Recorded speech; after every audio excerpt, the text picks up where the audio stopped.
The story of America begins not in Philadelphia's hallowed halls or aboard the Mayflower's wooden decks, but in the mists of time when ice bridges connected continents and the first humans gazed upon an untouched wilderness that would one day be called the New World. Long before any flag was planted or any constitution written, before any notion of manifest destiny or American dreams, there existed a land of breathtaking vastness, where ancient peoples built civilizations that would endure for millennia. These first Americans, crossing from Asia perhaps 30,000 years ago or more during the Ice Age, carried with them not declarations of independence, but the basic human yearnings for survival, community, and meaning. They spread across 2 continents, diversifying into hundreds of distinct cultures, languages, and ways of life, creating sophisticated societies that would flourish for thousands of years before any European eye would behold their lands. In the forests of the Northeast, the river valleys of the Mississippi, the deserts of the Southwest, and along the bountiful coasts, they established the first American stories, tales of creation and conquest, of harmony with nature and conflicts between peoples, of spiritual beliefs that saw the sacred in every mountain, river, and star. This is where America's story truly begins, in the footsteps of these first pioneers who needed no compass or map to find their destiny, only the courage to walk into the unknown and make it home. The first Americans and pre-colonial civilizations. As you settle into rest, imagine a time when the Americas knew no borders, no states, no flag-marked territories, only the natural boundaries of mountain ranges, rivers, and coastlines that guided the movements of its first inhabitants.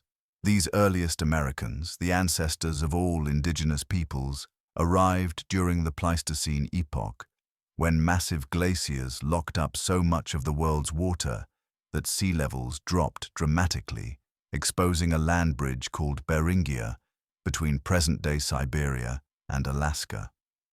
Across this frozen corridor, small bands of hunters followed the mammoth, mastodon, and caribou herds that were their lifeblood, unaware they were walking into 2 empty continents that would become their descendants' eternal home.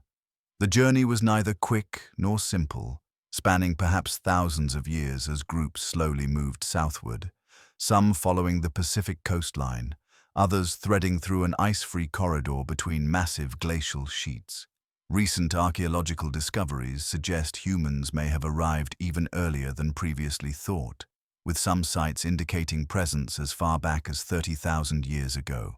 By 15,000 years ago, evidence clearly shows humans had reached the southern tip of South America, an astounding feat of adaptation and survival.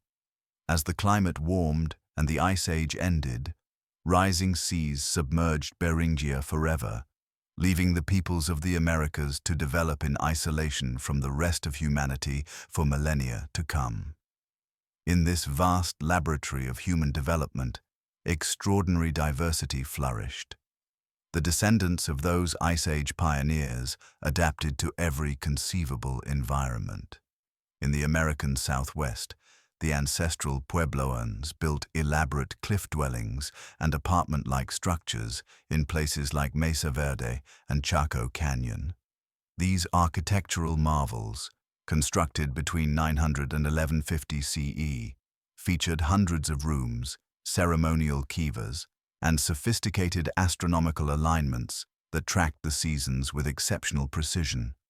Their road systems, stretching for hundreds of miles across the desert, connected far-flung communities in a network of trade and cultural exchange. Along the Mississippi River, an even grander civilization arose. Cahokia, near present-day St. Louis, became the largest city north of Mexico, reaching its zenith around 1050 CE, with a population that may have exceeded 20,000 people, rivaling London at the time. The Cahokians built massive earthen mounds, the largest covering 14 acres and rising 100 feet high.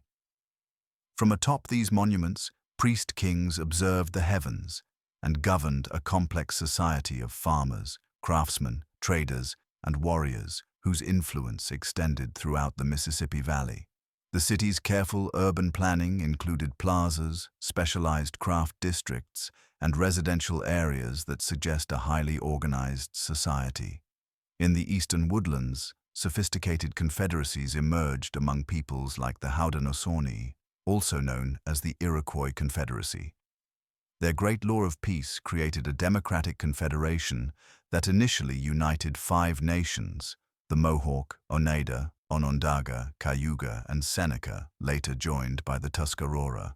This constitution, preserved through oral tradition, established principles of representative government and checks and balances. Women held significant political power in Haudenosaunee society, choosing and deposing chiefs, controlling property, and maintaining the stability of their matrilineal culture. The Pacific Northwest coast supported some of the densest populations in pre-colonial North America, where peoples like the Tlingit, Haida, and Chinook developed complex societies without agriculture, instead harvesting abundant salmon runs and marine resources. Their elaborate potlatch ceremonies redistributed wealth through spectacular displays of generosity, while their monumental totem poles recorded family histories in cedar. Master navigators in sophisticated canoes, they established trading networks stretching from Alaska to California. In what would become New England, Algonquian-speaking peoples like the Wampanoag, Narragansett, and Pequot practiced sophisticated agriculture, growing corn, beans, and squash in harmonious combination. They managed forests through controlled burning, creating environments that increased game populations. Their wigwams and longhouses sheltered extended families, while birch-bark canoes provided swift transportation. These peoples would be among the first to encounter European colonizers, their knowledge proving crucial to early English survival. Far to the south, the Calusa built a kingdom based entirely on fishing and gathering, constructing massive shell mounds and canal systems. Their society included specialized roles supported without agriculture. Meanwhile, in the Great Plains, peoples like the Mandan and Hidatsa established agricultural villages along river valleys, living in earth lodges and trading with nomadic peoples. The spiritual life of pre-colonial Americans, though diverse, shared common themes. Most viewed the natural world as animated by spiritual forces, with humans existing within a larger web of relationships. Creation stories emphasized emergence from the earth or transformation, establishing deep connections between people and place. Ceremonial cycles followed the seasons, ensuring harmony between communities and nature.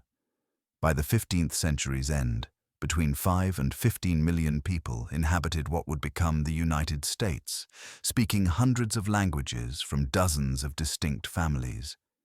They had domesticated crops that would revolutionize global nutrition, built cities rivaling those of Europe, and developed rich artistic traditions. This was not empty wilderness, but a populated landscape of diverse cultures with long histories. As your breathing deepens, consider this foundation of American history. Thousands of years when the continent's inhabitants were the ancestors of Native Americans. Their achievements form the deep foundation upon which later American stories would build. The land bore their mark in managed forests, earthworks, and trade routes that would become modern highways. Their influence persists in crop varieties, place names, governmental concepts, and the spirit of connection to the land. This is where America's story begins, with the original Americans who made this land home when the world was young. European contact and colonial foundations. As the 15th century waned, ships bearing European flags began probing the edges of what they called the New World, though it was ancient beyond their comprehension. The Atlantic Ocean, once an impenetrable barrier, became a highway for adventurers, conquistadors, and settlers who would transform both Americas and Europe through their encounter. Christopher Columbus, sailing under Spanish sponsorship in 1492, sought Asia's spices, but instead encountered Caribbean islands populated by peoples who greeted him with curiosity they would soon regret. The Spanish, driven by gold, glory, and gospel, established the first permanent European presence in what would become the United States. Juan Ponce de León explored Florida in 1513, finding fierce resistance from indigenous peoples. In 1565, Pedro Menéndez de Avilés founded St. Augustine. Augustine, destined to become the oldest continuously inhabited European settlement in the continental United States. This military outpost protected Spanish treasure fleets while projecting power against rival claims. Spanish influence spread through military conquest, missionary zeal, and colonial settlement. Franciscan missionaries established missions from Florida through the Southwest. The Pueblo Revolt of 1680 demonstrated indigenous resistance as diverse peoples united to drive Spanish from New Mexico for 12 years. When Spanish returned, they adopted more accommodating approaches, allowing indigenous practices alongside Catholicism, creating syncretic traditions persisting today. French explorers penetrated the continent via the St. Lawrence River, seeking beaver pelts for European fashion. Samuel de Champlain founded Quebec in 1608, establishing New France as a commercial enterprise depending on indigenous alliances. French coureurs de bois pushed deep inland, learning languages while mapping rivers. Unlike Spanish missions or English farms, French generally worked with indigenous peoples as partners, though their presence brought disease and disruption. The English came late, but with profound impact. After Roanoke's mysterious 1590 disappearance, success came at Jamestown in 1607. The Virginia Company's settlement nearly perished from starvation and disease. The 1609 to 1610 starving time saw desperate measures for survival. Captain John Smith's leadership and diplomatic relations with Powhatan's Confederacy, including the likely embellished story involving young Pocahontas, helped the colony survive. Virginia's salvation came through tobacco. John Rolfe's mild variety suited European tastes, transforming the struggling colony into profit. This brown gold created insatiable demand for land and labor. In 1619, two pivotal events occurred. The House of Burgesses convened as America's first representative assembly, and a Dutch ship brought 20-odd Africans who may initially have been treated as indentured servants. By the 1660s, Virginia law codified racial slavery, creating the institution that would haunt American history. 600 miles north, religious refugees established different colonies. The Pilgrims arrived aboard the Mayflower in 1620, signing the Mayflower Compact for self-governance before landing.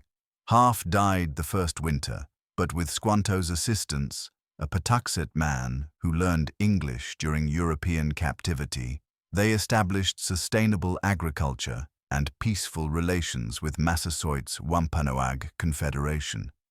The 1630s Puritan migration dwarfed Plymouth as thousands led by John Winthrop established Massachusetts Bay Colony, aspiring to be a city upon a hill. Puritans brought families and education, founding towns rapidly. Their congregational governance influenced political structures toward local self-rule. Emphasis on literacy led to schools and Harvard College in 1636, yet their vision bred intolerance.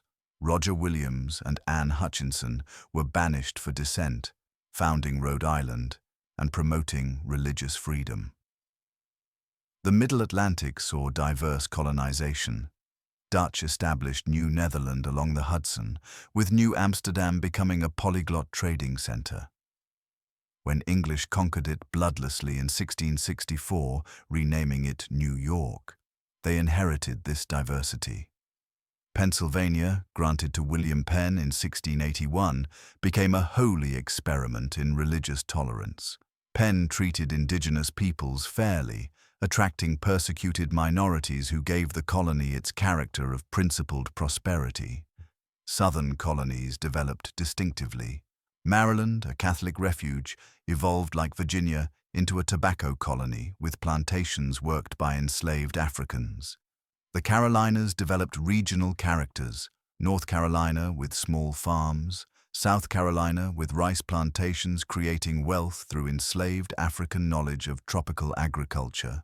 Georgia, founded in 1733 as a buffer and philanthropic experiment, initially banned slavery, but economic pressure led to abandoning founding ideals. Throughout the colonial period, European diseases devastated indigenous populations. Smallpox, measles, and other infections killed far more than wars, with some estimates of 90% population decline. This demographic catastrophe left societies unable to resist encroachment effectively.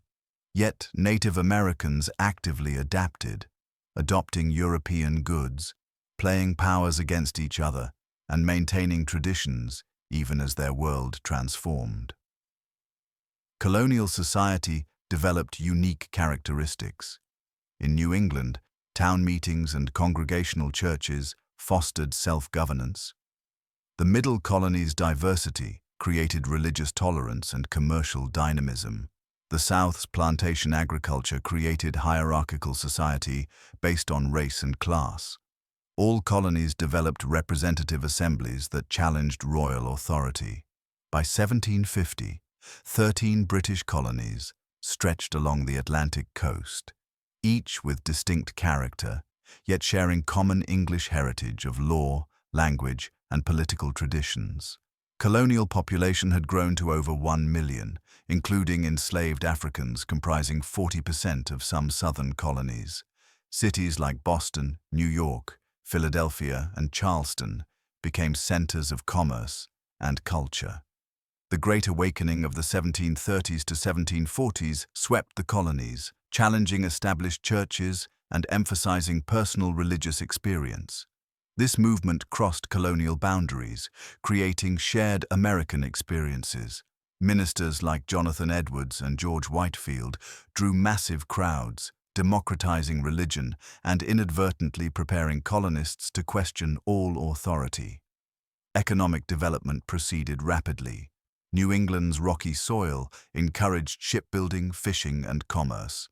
The Middle Colonies became the breadbasket with fertile farms.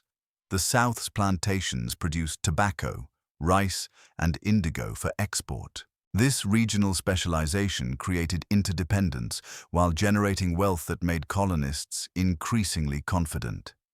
Intellectual life flourished as Enlightenment ideas crossed the Atlantic.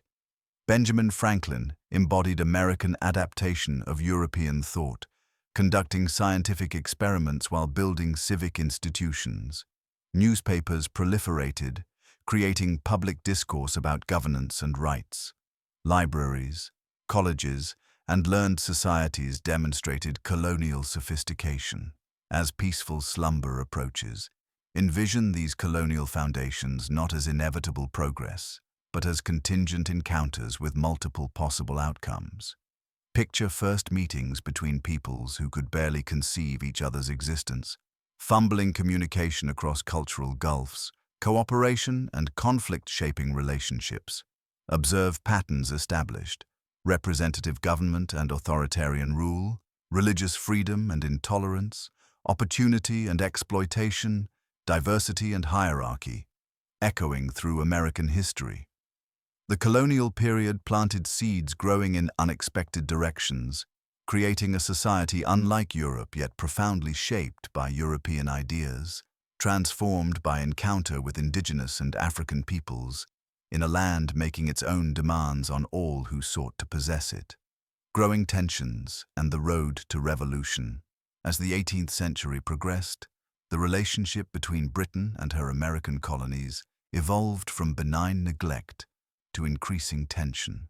The colonists, separated by 3,000 miles of ocean and shaped by frontier experience, had developed distinct identity and interests diverging from the mother country. What began as commercial regulations would escalate through misunderstanding and stubbornness into revolution, though few foresaw such outcome even by 1770. The transformation began with the 7 Years' War, erupting in 1754, when George Washington's Virginia militia clashed with French forces in the Ohio Valley. This frontier skirmish ignited global conflict across Europe, India, and North America. American colonists fought alongside British regulars, gaining military confidence while experiencing British condescension. The war's 1763 conclusion brought Britain enormous territories, but also staggering debts that would fundamentally alter imperial relationships. The Proclamation of 1763, forbidding settlement west of the Appalachians to prevent Indian wars, struck colonists as arbitrary. Veterans promised western lands felt betrayed. Settlers already streaming across mountains ignored the proclamation, while colonial governments faced pressure for expansion. This revealed fundamental disconnect. British saw rational management. Colonists saw tyrannical interference with natural rights. Parliament's revenue attempts seemed reasonable to British politicians viewing undertaxed Americans benefiting from imperial protection. The Sugar Act of 1764, and especially the Stamp Act of 1765, requiring tax stamps on documents and printed materials, provoked unexpected fury. No taxation without representation became the rallying cry, expressing the principle that British subjects required voice in taxation. Colonial assemblies, controlling local taxation for generations, saw parliaments direct taxes as existential threats. The Stamp Act Congress of 1765 brought 9 colonies together, marking crucial intercolonial cooperation. Sons of Liberty organized boycotts and protests, sometimes violent. Women played vital roles, organizing spinning bees for homespun cloth and boycotting British goods. By politicizing domestic life, women expanded resistance beyond male political elites.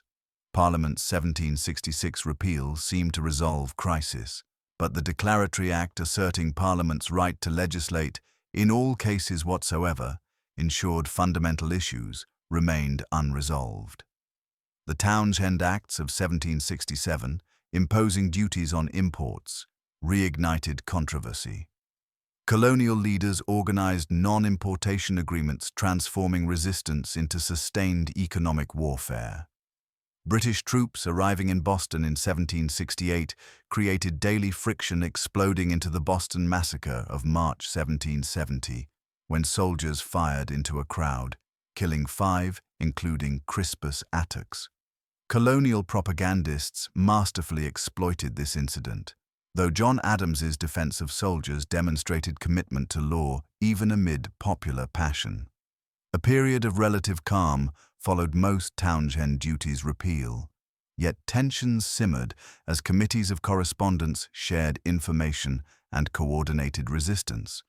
The Gaspe's burning in 1772 showed violence could occur even during quiet times. These committees functioned as shadow governments, ready to assume authority when royal government faltered. The Tea Act of 1773, granting the East India Company a monopoly, reignited resistance. Colonists saw attempted seduction into accepting taxation. Boston's response on December 16, 1773, dumping 342 tea chests into the harbor, escalated from protest to property destruction. Similar acts elsewhere demonstrated spreading resistance, while moderates found themselves marginalized. Parliament's coercive acts of 1774 transformed local defiance into continental crisis, closing Boston's port, altering Massachusetts' charter, and expanding military authority seemed to confirm worst fears. The simultaneous Quebec Act, tolerating Catholicism and expanding Quebec's boundaries, alarmed Protestant colonists. These acts achieved what colonial agitation hadn't: unified resistance from Georgia to New Hampshire as colonies recognized common threats. The First Continental Congress in September 1774 coordinated comprehensive boycotts and endorsed Massachusetts' military preparations. Their sophisticated constitutional arguments accepted British sovereignty while denying parliamentary authority over internal affairs, a distinction British politicians found incomprehensible. Throughout colonies, militias drilled while committees of safety stockpiled weapons. Royal governors watched authority evaporate as assemblies defied dissolution and provincial congresses assumed functions. By early 1775, Massachusetts existed in barely concealed rebellion. When General Gage dispatched troops on April 18th to seize Concord supplies, Paul Revere and others alerted the countryside. At Lexington Green, 70 militiamen faced 700 regulars. Someone fired, forever unknown, and 8 Americans died. At Concord's North Bridge, militia fired the shot heard round the world, beginning running battle that chased British back to Boston with heavy casualties. As rest gently claims you, reflect on how 13 separate colonies found unity in resistance to perceived tyranny. Consider how abstract principles became causes worth fighting for, and how tax disputes evolved into fundamental questions about government, authority, and rights. The road to revolution was neither straight nor inevitable, paved with misunderstandings and missed opportunities on both sides. Yet once blood was shed, positions hardened irreversibly. What started as argument over tea and taxes became a struggle for principles that would echo through history, inspiring others to claim their rights to life, liberty, and pursuit of happiness. The American experiment in self-government was about to begin, born in conflict, but dedicated to ideals that transcended their imperfect origins. Independence and forging a new nation. In the wake of Lexington and Concord, the American colonies found themselves at war yet not officially rebellious, fighting for English rights while rejecting English authority. The Second Continental Congress, convening in May 1775, faced managing an undeclared war and revolution, not yet embraced. Among delegates were figures whose names would echo through history: John Adams, Benjamin Franklin, Thomas Jefferson, and George Washington, whose military bearing would soon prove indispensable. Washington's appointment as commander-in-chief proved inspired beyond military expertise. A Virginia planter leading New England forces demonstrated continental unity. His refusal of salary and deference to civilian authority established vital precedents. Washington faced transforming local militias into professional forces capable of confronting British regulars who dominated battlefields for generations. The Boston siege provided organizing time while revealing challenges ahead. Colonial forces trapped British troops following Bunker Hill's costly British victory in June 1775. The siege continued through winter as Washington struggled with supplies and expiring enlistments. When Henry Knox dragged captured artillery from Fort Ticonderoga through winter snow, Washington placed cannon on Dorchester Heights, making British position untenable. General Howe's March 1776 evacuation granted Americans their first strategic victory. While military operations continued, profound political transformation was underway. Thomas Paine's Common Sense in January 1776 crystallized independence sentiment with unprecedented reach. Written plainly for ordinary colonists, Paine demolished monarchy's legitimacy, selling 150,000 copies in a population of 2.5 million. It shifted debate from reconciliation to independence. "We have it in our power to begin the world over again," Paine declared, capturing revolution's implications. By spring 1776, independence became inevitable as colonies instructed delegates to vote for separation. The task of drafting fell to committee including Adams, Franklin, Sherman, Livingston, and Jefferson. Adams insisted Jefferson take the lead, recognizing his peculiar felicity of expression. Jefferson produced a draft becoming history's most influential political document. The Declaration of Independence, adopted July 4, 1776, accomplished multiple purposes. Its preamble articulated universal principles. We hold these truths to be self-evident, that all men are created equal, that they are endowed by their Creator with certain unalienable rights. These words, though written by a slaveholder for white males, contained seeds of expansion for future generations claiming rights. The Declaration's grievances against King George III justified revolution to a candid world and Americans themselves. By blaming the king exclusively, it made reconciliation impossible while enabling future friendship. The final paragraph's mutual pledge of lives, fortunes, and sacred honor transformed individual resistance into collective revolution. Public readings sparked celebrations, statues toppled, royal symbols destroyed, yet declaring independence proved easier than securing it.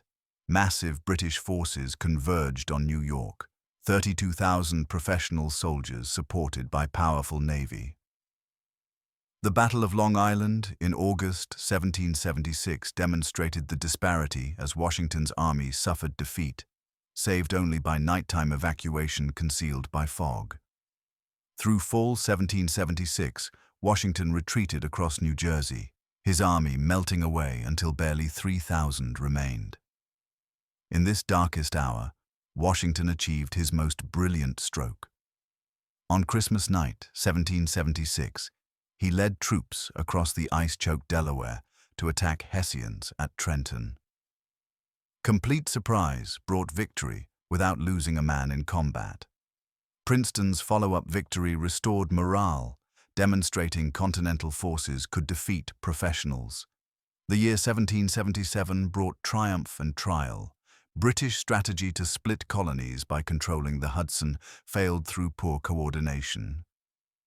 General Burgoyne, advancing from Canada, found himself isolated as American forces gathered. Saratoga's battles in September-October resulted in Burgoyne's surrender, a stunning victory transforming the war. Saratoga convinced France the rebellion might succeed. French motives, revenge for previous defeat and weakening Britain, mattered less than results. The February 1778 alliance provided money, supplies, naval power, and troops. The rebellion became World War, preventing British concentration in America. While Saratoga brought diplomatic triumph, Washington's army endured its greatest trial at Valley Forge during 1777 to 1778's winter. Lacking adequate supplies, soldiers suffered terribly, while Congress proved unable to provide basics. Yet from this crucible emerged a transformed army as Baron von Steuben drilled troops in adapted European discipline. The army's survival demonstrated commitment, transcending material considerations. French entry changed the war's character as fighting spread globally. In the South, the conflict became particularly vicious with partisan warfare between patriots and loyalists. British victories seemed to promise reconquest, but American forces under Nathaniel Greene waged brilliant campaigns exhausting British strength. The climactic campaign came in 1781 when Washington, coordinating with French forces, trapped Cornwallis at Yorktown.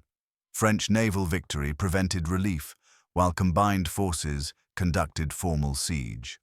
Cornwallis's October 19, 1781 surrender effectively ended major combat. British bands reportedly played "The World Turned Upside Down," acknowledging revolution's implications. The Treaty of Paris in 1783 recognized independence and granted boundaries exceeding dreams, Atlantic to Mississippi, Great Lakes to Spanish Florida. This diplomatic triumph reflected skilled negotiation and British desires to separate America from France. Generous terms laid foundations for expansion, while leaving unresolved issues troubling relations for decades. With independence won, Americans faced creating a functioning nation. The Articles of Confederation reflected revolutionary suspicions of centralized power by creating weak national government. Congress couldn't tax, regulate commerce, or enforce decisions. States acted like independent nations, printing money and imposing tariffs. The inability to pay debts or maintain order led to international contempt and domestic crisis. Shays' rebellion in 1786 to 1787 crystallized fears about Confederation's weakness. When indebted farmers rose against foreclosures, the national government proved powerless. Massachusetts suppressed the rebellion, but the episode convinced leaders that stronger government was essential. The Constitutional Convention in 1787 represented a second revolution against excessive democracy and Confederation weakness. Meeting secretly through hot summer, delegates led by Madison crafted framework, balancing competing interests. The resulting constitution created a novel federal republic with separated powers and complex representation. Ratification debates from 1787 to 1788 produced brilliant political thought. The Federalist Papers explained the Constitution with sophistication, while anti-federalists demanded rights protection. Narrow victories in key states came with promises of amendments. The Bill of Rights fulfilled this promise, guaranteeing freedoms of speech, religion, and press, plus protections against arbitrary power. As drowsiness overtakes you, contemplate what these Americans achieved. In scarcely more than a decade, they moved from resistance to revolution to constitutional government, creating enduring institutions and ideals. They were imperfect, maintaining slavery while proclaiming equality, dispossessing Native Americans while celebrating liberty. Yet they established principles containing seeds of reform, creating framework flexible enough for unimaginable changes. The American experiment in self-government, born in violence and tempered by compromise, offered the world a new model of how free people might govern themselves, imperfectly but hopefully, striving always toward that more perfect union, forever, just beyond reach. Early Republic and Westward expansion. With the Constitution ratified and George Washington unanimously elected in 1789, the American experiment commenced, though success remained uncertain. Washington approached the presidency with characteristic gravity, conscious that every action set precedents. His journey from Mount Vernon to New York became a triumphal procession, yet beneath celebrations lay uncertainties about whether 13 fractious states could become one nation. The new government faced immediate financial crisis, threatening the Republic's survival.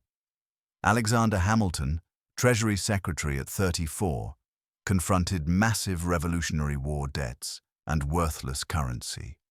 Without credit or stable money, the nation could neither govern effectively nor command international respect. Hamilton's financial program aimed beyond solvency at binding the nation through shared economic interests. Federal assumption of state debts would make creditors support national rather than state governments. A national bank would provide stable currency and facilitate commerce. Tariffs and excises would fund government while protecting American manufacturing. Hamilton envisioned America rivaling European powers through diversified economy. Opposition led by Jefferson and Madison reflected profound disagreements about America's future. Where Hamilton saw greatness through concentrated power and development, Jefferson envisioned independent farmers suspicious of cities and financial speculation. The bank dispute crystallized differences. Hamilton argued for broad constitutional construction. Jefferson insisted on strict interpretation limiting federal authority. These philosophical differences hardened into the first political parties despite founders' hopes to govern without divisions. Hamilton's Federalists favored energetic government and British ties. Jefferson's Democratic Republicans championed states' rights and French sympathies. Washington, desperately wishing neutrality, found his administration increasingly polarized. The French Revolution tested American unity, revealing fragility amid European conflicts.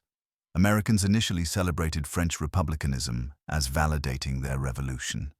Yet as France descended into terror and war, opinion divided sharply. When war erupted between France and Britain in 1793, both expected American support based on different claims. Washington's neutrality proclamation disappointed both parties, but established that America would avoid European entanglements while building strength. This decision proved foundational, allowing development without destructive conflicts. The Jay Treaty of 1794 averted war with Britain, but at a price many found humiliating, sparking violent protests, revealing how foreign policy inflamed domestic divisions. Western expansion created additional challenges. The Northwest Ordinance established procedures for territorial governance and statehood, yet implementing policies proved difficult as Native Americans defended ancestral lands, while British and Spanish agents encouraged resistance. Washington's administration faced its gravest domestic crisis with the 1794 Whiskey Rebellion, when frontier farmers violently resisted Hamilton's excise tax. Washington personally led militia to suppress rebellion, demonstrating federal authority while showing restraint. Washington's farewell address distilled presidential wisdom, warning against permanent alliances and party spirit. His voluntary relinquishment after 2 terms set precedent, lasting until Franklin Roosevelt. The 1796 election brought Adams to presidency with Jefferson as vice president, revealing the original system's flaws. Adams's presidency faced immediate crisis as French attacks escalated into quasi-war. The XYZ affair outraged American honor, leading to naval conflict. The Alien and Sedition Acts revealed how quickly fear eroded liberty, criminalizing government criticism. Republicans saw proof of Federalist tyranny as editors were imprisoned. Jefferson and Madison's Virginia and Kentucky resolutions asserted states' rights to nullify federal laws, dangerous doctrine for national unity. The 1800 election marked crucial democratic test. Each side believed the other's victory meant Republic's destruction. When electoral votes tied between Jefferson and Burr, Federalists contemplated denying Jefferson presidency. Hamilton's intervention secured Jefferson's victory and peaceful transfer between opposing parties, precedent of incalculable importance. Jefferson called his election the Revolution of 1800, repudiating Federalist visions for limited government and individual liberty. Yet President Jefferson proved more pragmatic than theorist Jefferson. The Louisiana Purchase presented constitutional dilemma. Nowhere did the Constitution authorize territorial acquisition.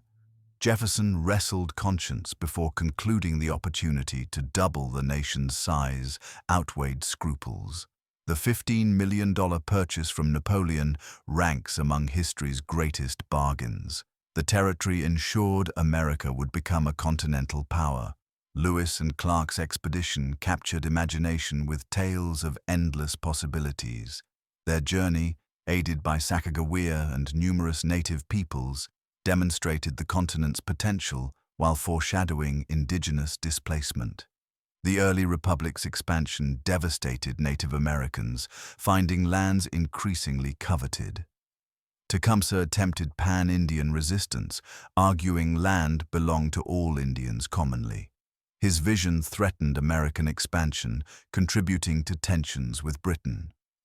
The War of 1812 arose from accumulated grievances, impressment, native resistance, and expansionist ambitions.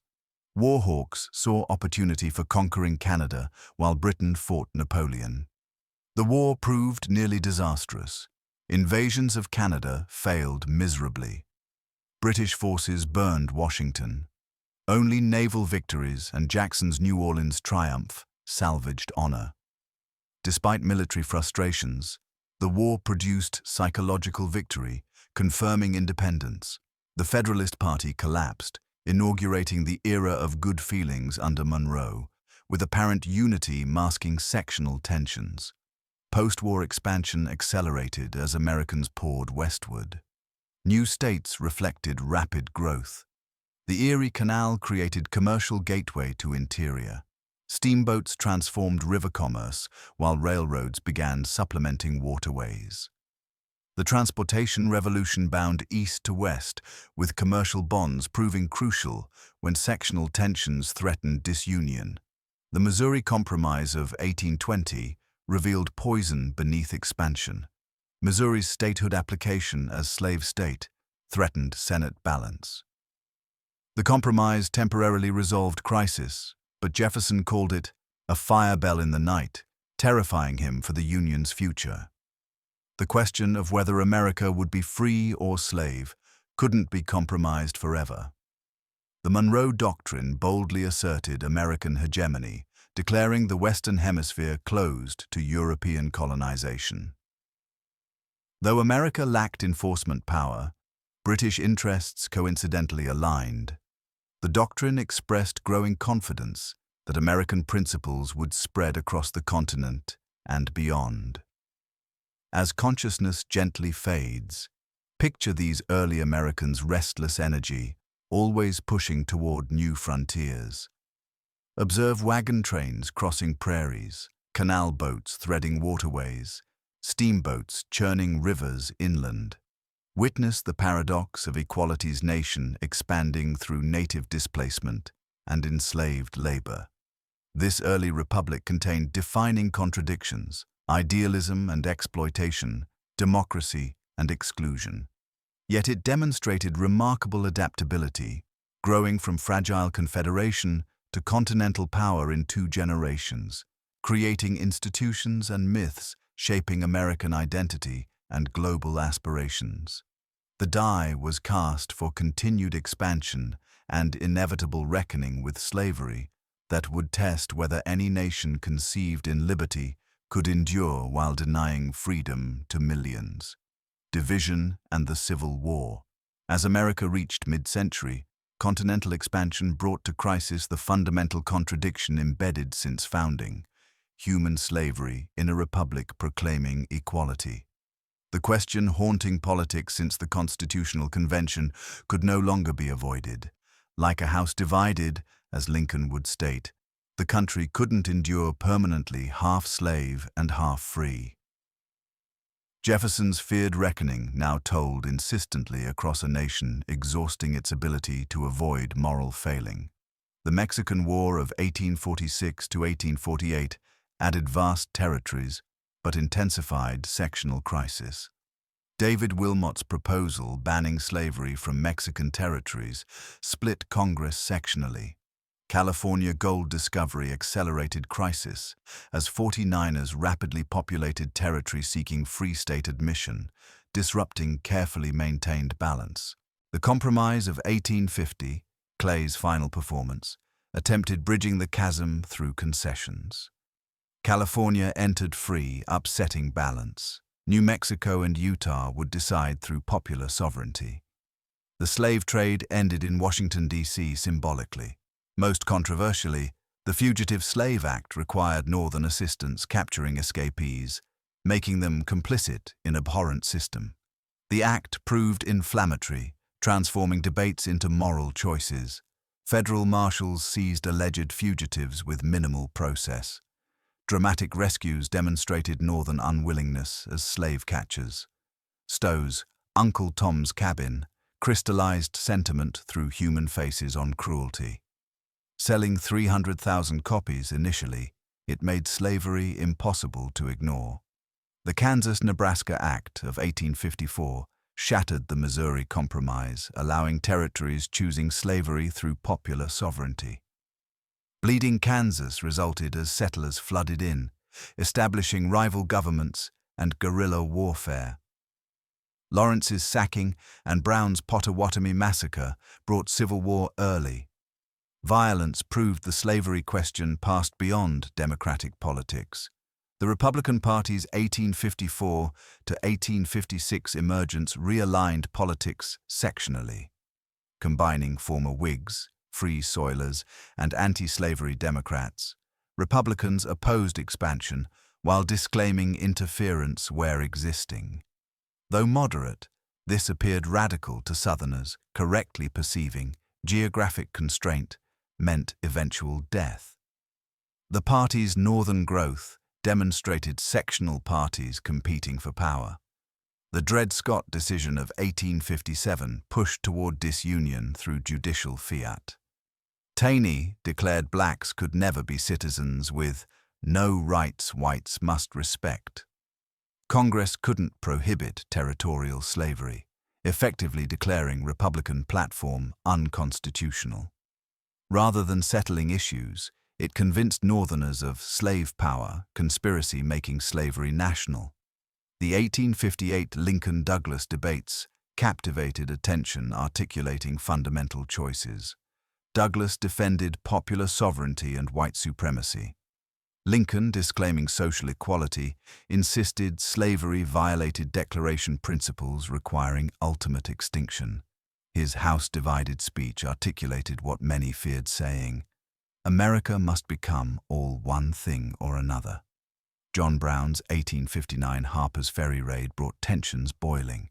His plan arming slaves failed. Captured by Lee, tried and executed, yet his composure transformed him from terrorist to Northern martyr. "I, John Brown, am now quite certain that the crimes of this guilty land will never be purged away but with blood," he declared prophetically. The raid terrified South, while his execution made him hero to many Northerners. The 1860 election catalyzed disunion.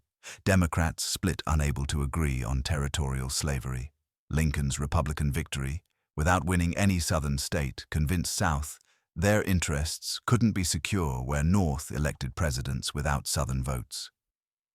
South Carolina seceded December 20th, 1860, followed by Mississippi, Florida, Alabama, Georgia, Louisiana, and Texas.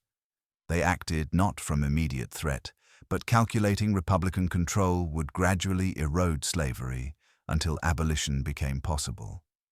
The Confederate states formed claiming self-determination rights, justifying American independence. Lincoln's March 4, 1861 inaugural attempted threading impossible needle, firm on Union, conciliatory otherwise. He promised non-interference, endorsed perpetual slavery amendment where existing, and appealed to better angels. Yet he declared secession void, vowing to hold federal property, meaning Fort Sumter would become flashpoint. Confederate bombardment, April 12, 1861, resolved ambiguity. Lincoln's 75,000 volunteer call prompted Virginia, North Carolina, Tennessee, and Arkansas joining Confederacy. Border states remained precariously through political maneuvering and force. Both expected short war with men rushing to enlist before glory's distribution. First Bull Run, July 21, 1861, shattered illusions as Union fled panic to Washington. This would be long struggle requiring organization neither mustered. The Civil War became first modern war featuring railroads, telegraphs, ironclads, and eventually trenches giving defense advantages. Early years frustrated Union. Despite enormous advantages, Confederate generals like Lee, Jackson, and Longstreet won stunning victories demonstrating superior leadership and defensive advantages. 7 days, Second Bull Run, Fredericksburg, and Chancellorsville saw Union repeatedly defeated. Only Grant's Western success at Henry, Donelson, and Bloody Shiloh showed progress at shocking costs. The war transformed from limited Union preservation to revolutionary anti-slavery struggle. Lincoln's Emancipation Proclamation after Antietam, though limited to rebellious states, fundamentally changed character. Every advance became liberation as slaves fled to lines forcing the question. Black soldiers, eventually 200,000, fought for freedom, proving citizenship through service. 1863 marked turning point through 2 victories. Gettysburg ended Lee's Pennsylvania invasion after 3 bloody days. Pickett's charge demonstrated courage and futility against modern weapons. Grant's Vicksburg capture split Confederacy controlling Mississippi, demonstrating coordinated operations value. Lincoln found in Grant a general understanding modern war required relentless pressure. Appointed Commanding General 1864, Grant coordinated preventing Confederate shifting. While Grant hammered Lee through Wilderness, Spotsylvania, and Cold Harbor, Sherman advanced through Georgia. Atlanta's September capture ensured Lincoln's re-election against McClellan, who might have negotiated with slavery intact. Sherman's march to sea brought war home devastatingly, destroying infrastructure while liberating thousands, demonstrating Confederate inability protecting territory. "War is hell," Sherman declared, determined making Southerners feel hell until abandoning rebellion. Psychological impact exceeded material destruction. War's final months saw Confederate collapse through desertion and defeat. Lee's April 9, 1865, Appomattox surrender effectively ended war. Grant's generous terms set reconciliation tone Lincoln hoped would heal. 5 days later, Booth's assassination removed the leader with skills navigating Reconstruction. As you sink into slumber, contemplate what Americans endured. More died, 750,000 estimated, than all other American wars combined. Communities lost generations, families torn apart, regions ruined. Yet emerged transformed nation. Union preserved as perpetual nation. 4 million gained freedom though equality's struggle continued beyond century. Federal government enormously strengthened with unimaginable powers. Most profoundly, democracy survived its greatest trial, emerging purified though scarred. As Lincoln said at Gettysburg, the war ensured government of, by and for the people wouldn't perish, though full meaning required generations realizing. Reconstruction and the Gilded Age. Lincoln's assassination, April 14, 1865, days after Appomattox, cast profound shadow over what should have been healing time, as the president who guided through greatest trial lay dying from Booth's bullet. Monumental questions of reconstructing the Union and defining freedom for 4 million fell to leaders lacking Lincoln's acumen and authority. Challenges were staggering: reintegrating 11 states, rebuilding devastated economy, establishing freed people's rights, and healing wounds, leaving hundreds of thousands dead. Andrew Johnson, Tennessee Democrat succeeding Lincoln, proved catastrophically inadequate. Believing white supremacy despite opposing secession, Johnson quickly pardoned Confederate leaders, allowing Southern states rejoining with minimal changes beyond abolishing slavery. Black codes passed by reconstituted governments virtually re-enslaved through vagrancy laws, movement restrictions, and child apprenticeship without parental consent. Violence reports shocked North feeling war sacrifices betrayed. Congressional Republicans led by Stevens and Sumner wrested Reconstruction control through bitter confrontations. The 1866 Civil Rights Act declared birthright citizenship with equal rights. The 14th Amendment embedded these constitutionally guaranteeing protection while barring Confederate leaders. When Johnson campaigned against these making racist appeals, Republicans won overwhelming 1866 victories, enabling veto-proof majorities. The 1867 Reconstruction Acts divided South into military districts, requiring new constitutions, guaranteeing black suffrage and 14th Amendment ratification before readmission. Johnson's obstruction led to impeachment, avoiding removal by single vote, but destroying his presidency. The 15th Amendment prohibited voting denial based on race, completing constitutional revolution. Briefly, America seemed creating multiracial democracy from slavery's ashes. Freed people organized sophisticatedly, claiming rights through union leagues, combining political education with protection. They elected representatives from constable to senator. Revels and Bruce served as Mississippi senators, while Smalls served in House. Reconstruction governments, later slandered, established public schools, rebuilt infrastructure, and extended services. The Freedmen's Bureau represented federal government's first social welfare venture, providing food, medical care, and legal assistance. Northern teachers established schools where formerly enslaved learned with determination. It was a whole race trying to go to school, Washington recalled. Black churches became political mobilization and community centers. Yet revolutionary experiment faced relentless white opposition, maintaining racial hierarchy. The Ku Klux Klan spread as terrorist organization, using violence destroying black participation. Night riders burned schools and churches, murdered leaders creating terror, nullifying war results. Enforcement acts gave federal government extraordinary powers, and Grant suppressed Klan in areas, but violence overwhelmed resources and Northern will. Economic transformation accompanied political revolution as South created new labor without slavery.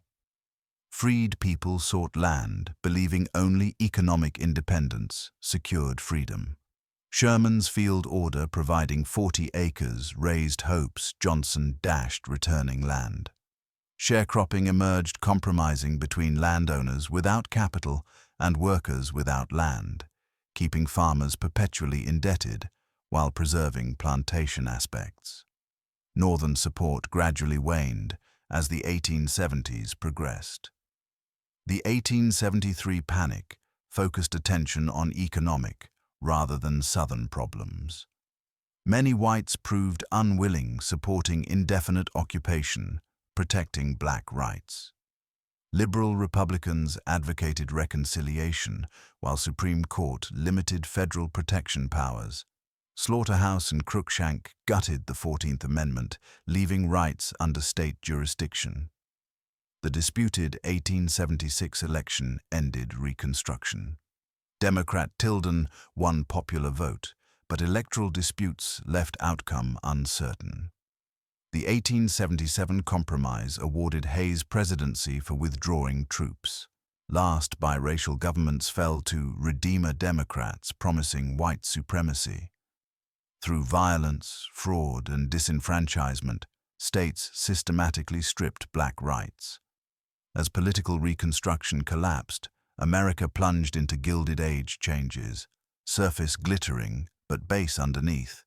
Industrial forces enabling Union victory reshaped society breathtakingly. Railroads expanded exponentially with transcontinental completion in 1869, symbolizing reunion while opening territories. By 1890, mileage increased, creating integrated national market. Railroad builders became first billionaires, accumulating wealth, dwarfing aristocracies. Vanderbilt consolidated lines, pioneering management. Carnegie built steel through vertical integration, controlling mines to mills. Rockefeller created Standard Oil through horizontal integration, controlling 90% refining. Morgan orchestrated mergers, creating giants like U.S. Steel. These industrialists justified wealth through social Darwinism, arguing competition naturally selected fittest. Carnegie's Gospel of Wealth argued rich morally obligated, using fortunes benefiting society.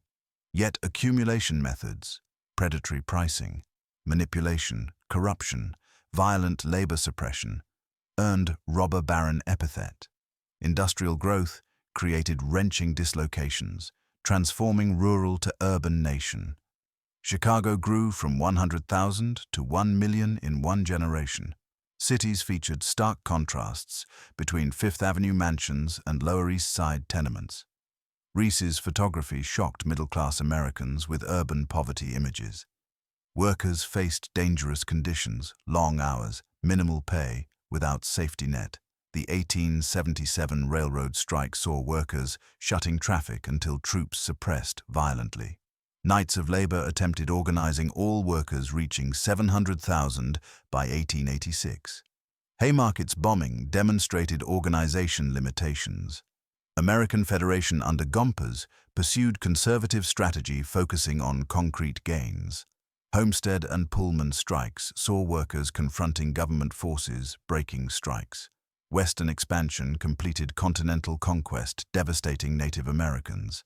Homestead Act brought plains settlers discovering Eastern techniques failed. Innovations enabled vast cultivation. Cattle ranching expanded as cowboys drove herds to railroad towns. Plains, Indians' expansion meant destroying their way. Buffalo slaughter eliminated Plains culture foundation. Military campaigns forced reservations, culminating at Wounded Knee Massacre. Dawes Act attempted civilizing through individual allotments, losing millions of acres. Throughout, African American freedom's meaning remained contested and circumscribed. As protection disappeared, states constructed Jim Crow segregation enforced by law and terror. Plessy versus Ferguson endorsed separate but equal, providing constitutional apartheid cover. Lynching became racial control, with thousands murdered, reinforcing supremacy. Washington counseled accommodation, while Wells documented atrocities. As slumber approaches, reflect on profound contradictions. Greatest industrial growth witnessed Reconstruction's betrayal. Magnificent fortunes built on exploitation. Technological marvels coexisted with squalor. Frontier conquest meant freedom for some, destruction for others. The Gilded Age established modern patterns: corporate power, labor struggle, racial inequality, tension between democratic ideals and capitalist realities. These contradictions would generate progressive reform as Americans sought reconciling aspirations with industrial society realities.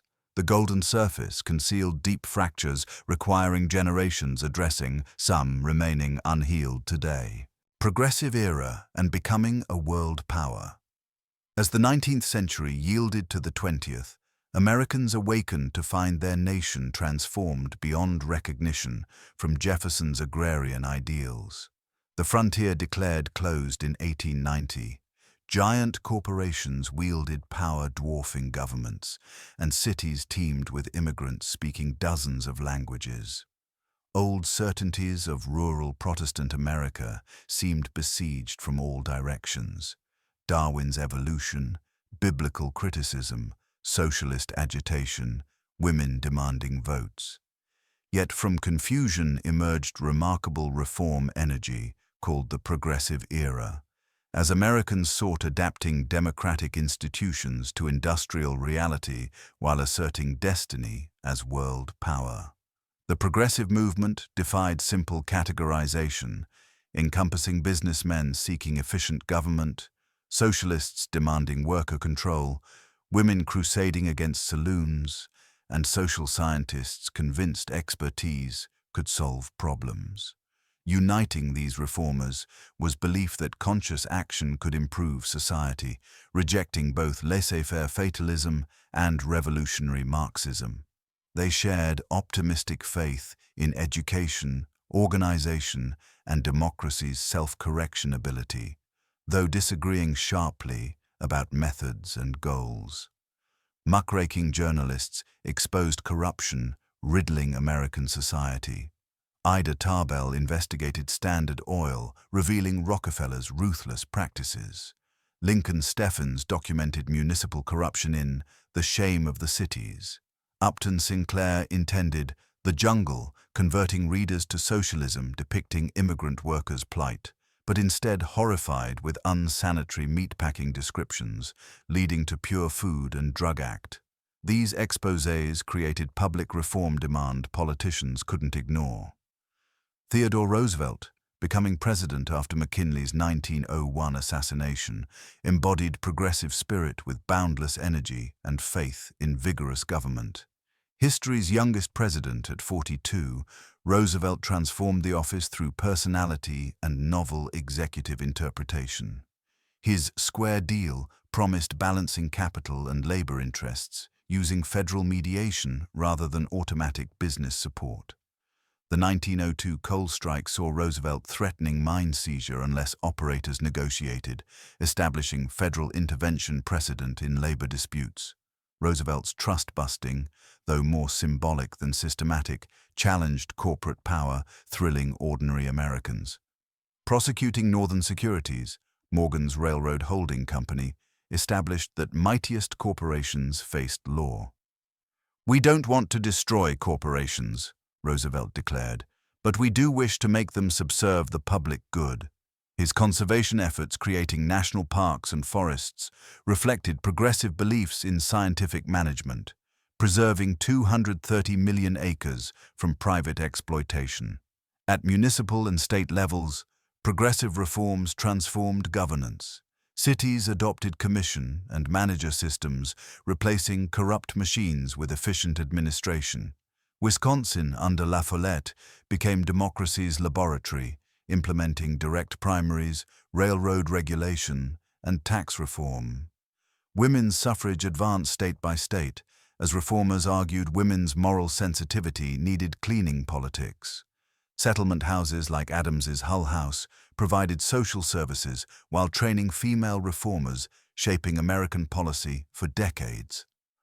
Progressive poverty approaches reflected humanitarian impulses and limitations. Reformers distinguished deserving and undeserving poor, focusing on environmental causes while ignoring structural inequalities.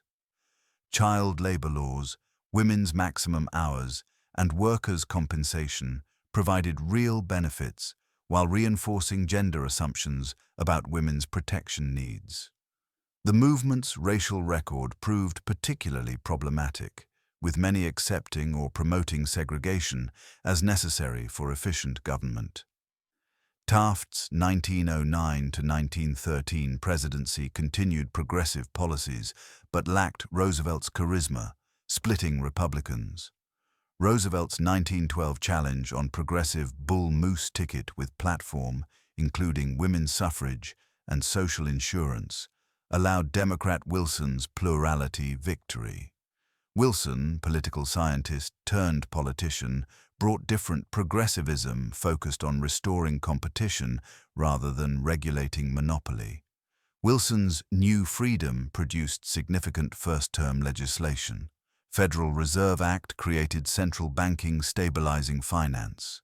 Clayton Antitrust Act strengthened anti-monopoly law while exempting labor unions. Federal Trade Commission gained power investigating unfair practices. Yet Wilson, first Southern president since Civil War, segregated federal offices and screened racist birth of a nation at White House, demonstrating progressivism's racial blindness. While Americans reformed domestic institutions, they asserted international power with increasing confidence. The 1898 Spanish-American War, triggered by yellow journalism and USS Maine's mysterious explosion, marked emergence as imperial power. In 4 months, American forces defeated Spain in Cuba and Philippines, acquiring empire including Puerto Rico, Guam, and Philippines. Victory's ease intoxicated Americans with power, though Filipino resistance resulting in brutal 3-year war demonstrated empire's costs. Roosevelt's foreign policy epitomized American assertiveness, combining military big stick with sophisticated diplomacy. Roosevelt corollary claimed right intervening in Latin America, preventing European interference, making Caribbean an American lake. His Russo-Japanese War mediation earned Nobel Peace Prize while establishing Pacific power. The Great White Fleet's 1907 to 1909 circumnavigation announced naval power globally, white battleships symbolizing technological prowess and racial superiority assumptions. The Panama Canal, combining engineering brilliance with imperial ambition, demonstrated American capabilities and methods. When Colombia refused Roosevelt's terms, he supported Panamanian independence, recognizing the nation within hours and securing perpetual canal rights. Construction from 1904 to 1914 conquered disease and geographic obstacles through systematic technology application, though at tremendous human cost, particularly among West Indian laborers. Completion revolutionized shipping while establishing two-ocean dominance. World War I's 1914 outbreak initially seemed distant from American concerns, confirming warnings against European entanglements. Wilson proclaimed neutrality, winning 1916 re-election on "He kept us out of war." Yet neutrality proved impossible as trade and loans favored Britain and France, while German submarines threatened American lives. The Zimmermann telegram proposing German-Mexican alliance provided final provocation. Wilson's April 1917 war request transformed European conflict into crusade, making world safe for democracy. American mobilization demonstrated progressive methods applied to warfare. War Industries Board coordinated production, Committee on Public Information orchestrated propaganda, Selective Service drafted millions efficiently. Liberty loans financed war while promoting unity. Yet war revealed progressivism's authoritarian potential. Espionage and Sedition Acts criminalized dissent, imprisoning socialist debs for opposing war. German Americans faced persecution with language instruction banned. Post-war Red Scare saw Palmer rounding up suspected radicals violating civil liberties, progressives claimed championing. War's end found Wilson attempting reshaping world order through 14 points promoting self-determination, open diplomacy, and League of Nations preventing future wars. At Versailles, he discovered European leaders wanted vengeance and territory, not idealistic orders. The treaty compromised principles while committing America to collective security. Senate rejection, led by Lodge, reflected partisan politics and genuine sovereignty concerns. Wilson's refusal, compromising, and subsequent stroke left America outside the organization its president created. As you sink deeper into peaceful slumber, consider how progressive era transformed America from continental power focused inward to world power looking outward. Reform energy, regulating railroads and settling strikes also built battleships and conquered colonies. The movement championing democracy supported imperialism abroad, seeing no contradiction imposing American values on unwilling peoples. Faith in expertise creating Federal Reserve produced poison gas used with industrial efficiency. By 1920, America stood as world's greatest economic power, its president reshaping global diplomacy, cultural exports beginning world transformation. Yet America, turning from Wilson's international vision, retreating into isolationism even as economic and cultural influence made true isolation impossible. Progressive era unleashed forces shaping the American century, though not always as reformers intended or would have approved. Modern America, depression, wars, and social change. The 1920s burst upon American consciousness, mixing prosperity, prohibition, and cultural revolution, seeming to banish wartime's grim sacrifices forever. Yet beneath flappers and jazz, bootleggers and speculation, forces built that would test democracy and capitalism as severely as Civil War tested the Union. The modern era would bring Americans facing economic catastrophe, global responsibilities, and social transformations, fundamentally reshaping American meaning. As the nation careened from roaring 20s heights to depression depths, through World War to superpower status, through conformity to rebellion, change itself remained the only constant, accelerating dizzyingly. The decade began with disillusion and reaction. The 1919 to 1920 Red Scare saw Palmer's raids targeting suspected radicals, while reborn Ku Klux Klan reached millions, expanding hatred beyond blacks to Catholics, Jews, and immigrants. The 1924 National Origins Act slammed immigration's golden door, establishing quotas preserving Anglo-Saxon dominance. Prohibition, the noble experiment uplifting morality, instead created vast illegal economy controlled by organized crime, making lawbreakers of millions and demonstrating limits, legislating private behavior. Yet the 1920s witnessed creativity and prosperity explosion, earning Jazz Age designation. New technologies, automobiles, radios, motion pictures, appliances, transformed daily life, creating national mass culture. Ford's assembly lines made cars affordable, revolutionizing transportation, courtship, suburbanization, and America's landscape. Radio brought nation together as millions listened simultaneously. Hollywood emerged as world's dream factory, creating global celebrities like Chaplin and Pickford. The Harlem Renaissance flowered as African-American artists created enduring brilliance. Langston Hughes captured Black life's rhythms in poetry, while Ellington and Armstrong transformed music through jazz conquering the world. Marcus Garvey preached black nationalism to millions, even as most remained trapped in poverty and segregation. Women, winning 1920 vote, discovered political equality didn't automatically translate socially or economically, though young women's shorter skirts suggested fundamental changes underway. America's business, Coolidge declared, was business, nowhere more evident than stock market speculation gripping the nation. Ordinary Americans bought margin stocks convinced prices rose forever. Federal Reserve's easy money fueled speculation, while investment trusts created paper wealth on sand foundations. October 1929's crash exposed economy's weaknesses: agricultural depression, unequal income, international debt tangles, industrial overproduction.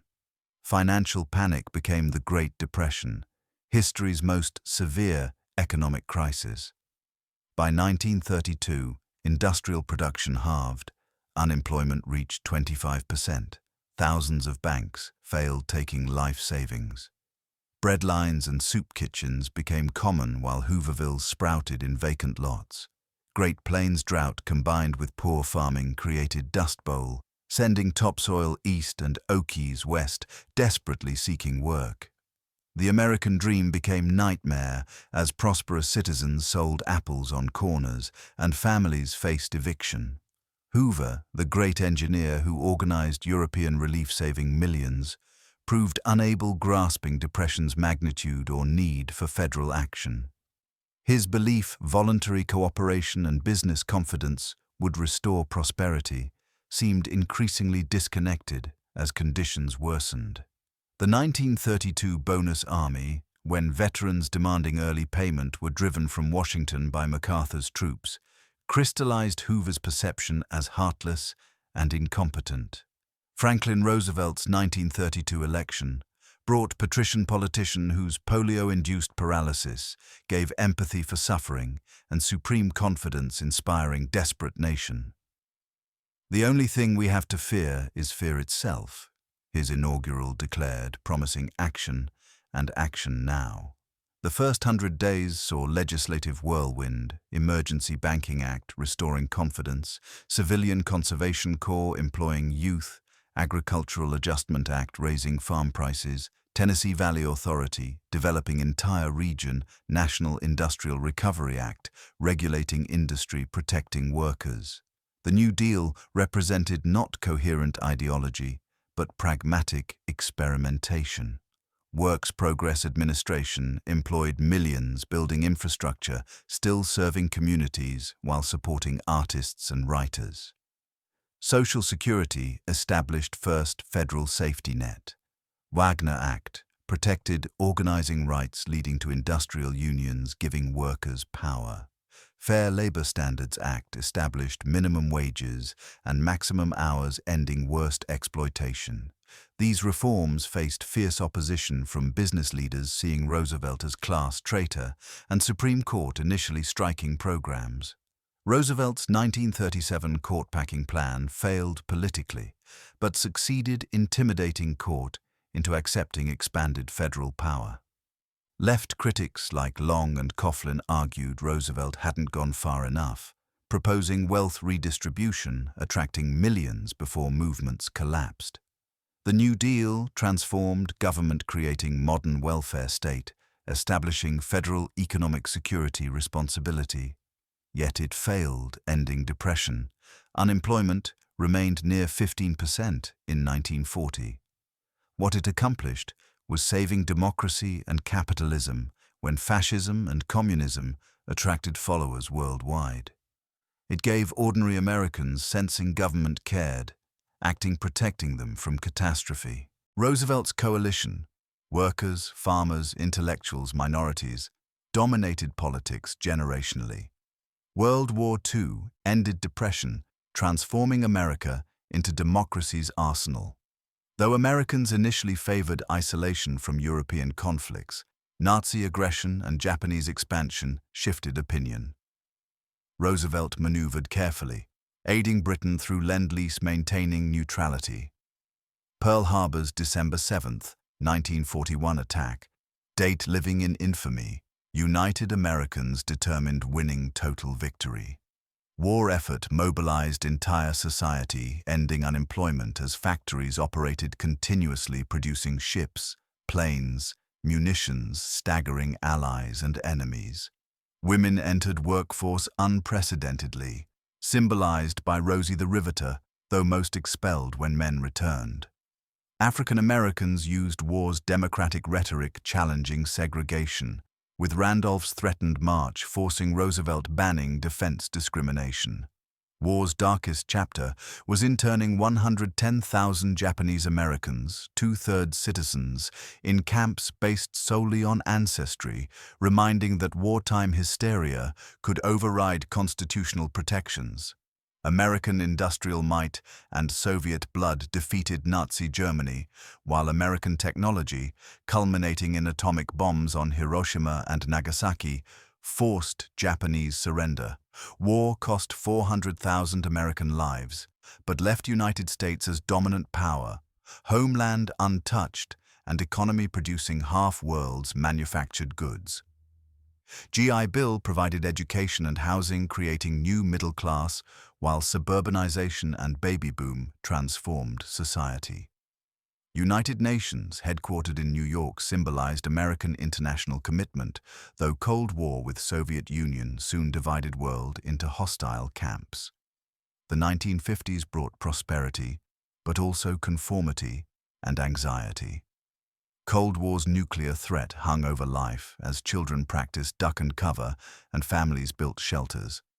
McCarthyism's anti-communist hysteria destroyed careers, stifling dissent, though McCarthy's downfall showed democracy's self-correcting mechanisms. Beneath suburban contentment, civil rights movement gathered force. Brown versus Board's 1954 decision declared school segregation unconstitutional, while Parks's Montgomery bus seat refusal launched modern movement with King as eloquent voice. The 1960s shattered 1950s consensus, with movements challenging everything. Civil rights nonviolent protests exposed segregation's violence as television brought police dogs and fire hoses into living rooms. 1964 Civil Rights and 1965 Voting Rights Acts dismantled legal segregation, though achieving true equality proved harder. Vietnam War divided nation as no conflict since Civil War, with protests revealing generation gap reflecting deeper disagreements about American values and power. The counterculture rejected materialism and conventional morality, experimenting with drugs, communal living, and Eastern spirituality. Women's liberation challenged gender roles seeming natural and eternal, demanding equal pay, reproductive rights, ending discrimination. Environmental movement questioned industrial progress costs. Decade's end saw Americans walking on moon, proving technological supremacy, while cities burned and protesters battled police, revealing deep divisions. As you approach sleep's shores, consider how modern America emerged through crisis and transformation. The nation entering the 20th century, confident in progress and isolated from world affairs, became by century's end the dominant superpower, culturally diverse, infinitely complex. The journey from depression through war to prosperity and protest created today's America, powerful yet vulnerable, wealthy yet unequal, united by ideals yet divided by interpretation. These struggles continue, the experiment ongoing, outcome never certain, promise always beckoning future generations, perfecting the imperfect union ancestors began. Contemporary America and Enduring Legacy. As the tumultuous 1960s gave way to the 1970s, Americans found themselves questioning fundamental assumptions about their nation's destiny in ways inconceivable during confident post-World War II years. The final 20th century decades and 21st century's dawn would bring transformations as profound as any in history. Cold War's end, technological revolutions reshaping daily life, demographic changes redefining American identity, and challenges testing resilience and adaptability. Through triumphs and tragedies, unity and division, America continued struggling to fulfill founding ideals while adapting to rapidly changing world. The 1970s began with achievement and disillusionment. The 1969 moon landing demonstrated technological supremacy, yet by 1970 the nation remained mired in Vietnam, divided by culture wars, facing economic challenges persisting throughout decade. Environmental movement achieved victories creating EPA and passing Clean Air and Water Acts. Recognizing prosperity meant little if planet became uninhabitable. Title IX mandated equal educational opportunities, revolutionizing female sports and academics participation. The proposed Equal Rights Amendment, though failing ratification, sparked debate, permanently changing society. Nixon's presidency embodied era's contradictions. His China opening and Soviet détente demonstrated sophisticated diplomacy, while Vietnam escalation and Cambodia bombing revealed military power limits. Watergate scandal driving Nixon from office represented democracy's darkest hour and ultimate vindication, proving even presidents faced law. Church committee revelations about CIA and FBI abuses led to reforms balancing security with civil liberties, tension persisting into new century. Saigon's 1975 fall, with desperate Vietnamese clinging to evacuating helicopters, seared defeat's image into consciousness. Vietnam War's end brought not relief but recrimination as Americans struggled, understanding how greatest military failed against poor agricultural nation. War's 58,000 dead and hundreds of thousands wounded came home to nation wanting forgetting rather than honoring service. All-volunteer military replacing draft reflected determination, avoiding war without popular support. Economic crisis compounded political disillusionment as the 1970s witnessed stagflation, simultaneous inflation and unemployment defying conventional theory.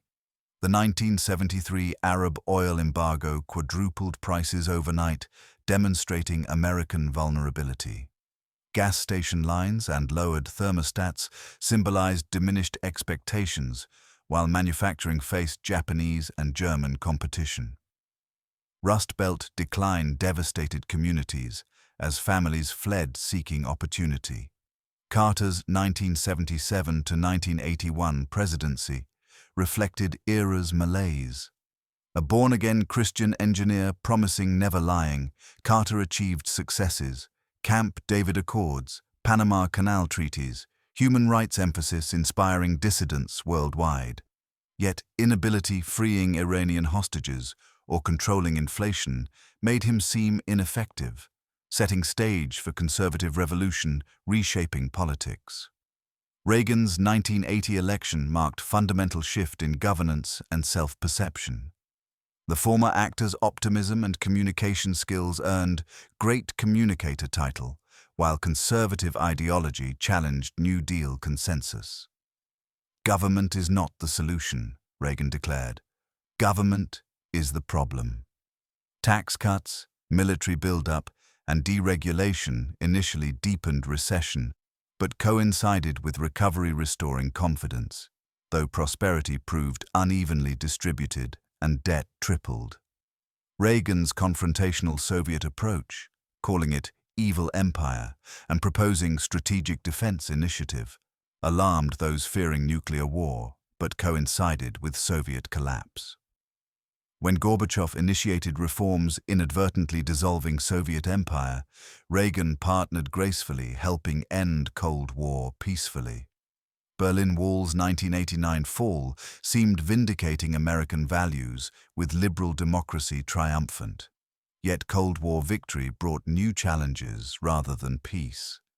The 1991 Gulf War demonstrated military supremacy as precision weapons decimated Iraqi forces. But Hussein's survival suggested limits. Technology revolution beginning with 1970s.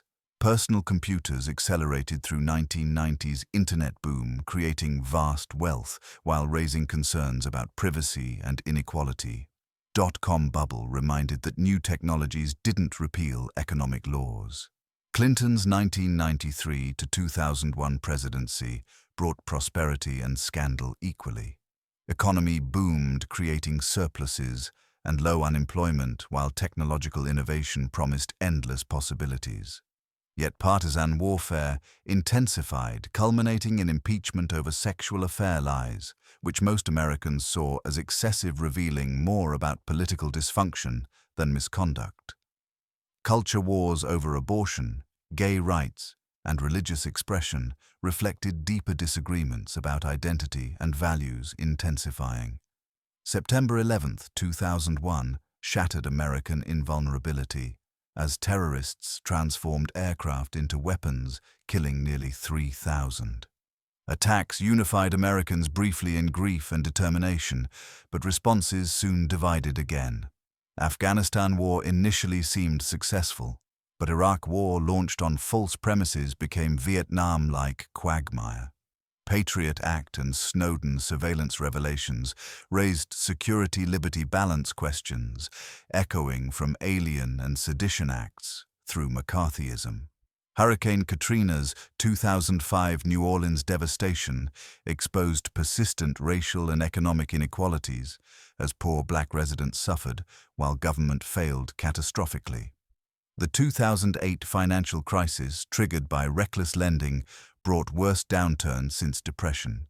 Bank bailouts saved system, but enraged Americans, losing homes while executives received bonuses, fueling populist anger. Obama's 2008 election as first African-American president seemed heralding post-racial America, but presidency revealed distance remaining.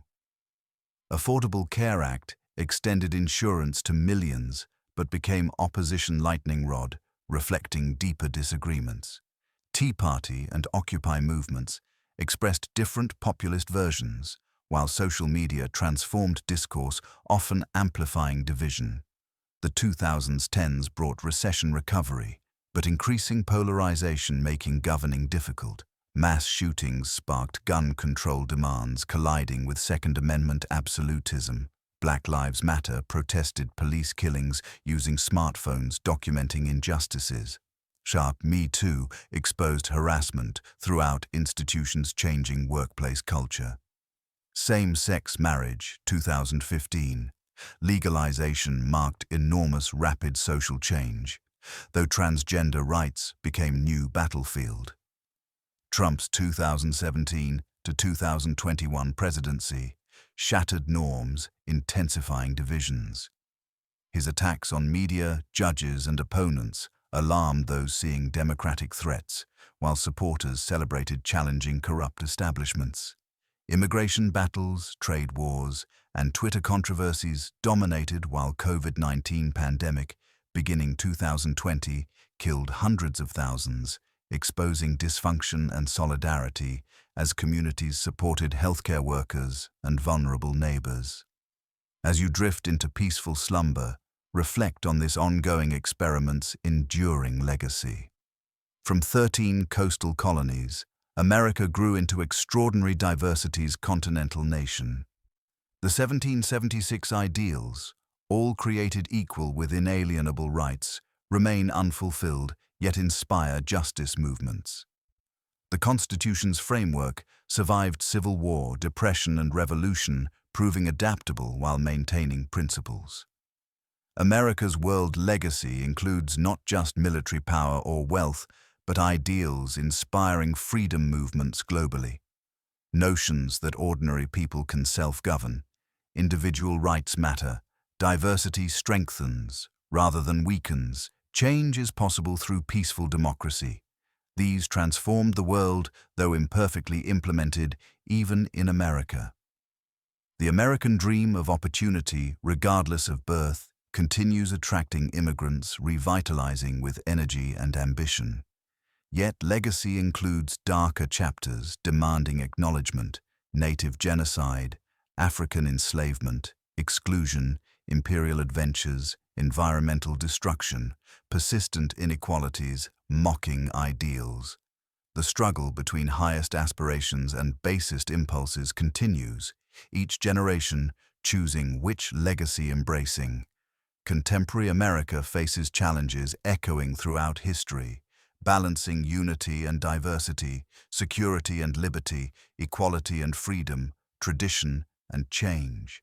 Technology transforms society, accelerating, climate change threatens, global power shifts challenge preeminence, internal divisions seem irreconcilable.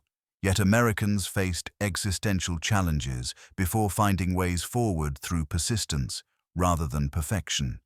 As sleep claims you, let American story remind that history isn't inevitable but shaped by choices.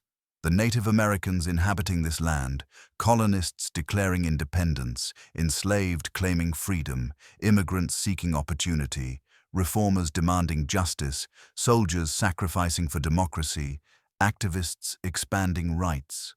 All ordinary people doing extraordinary things.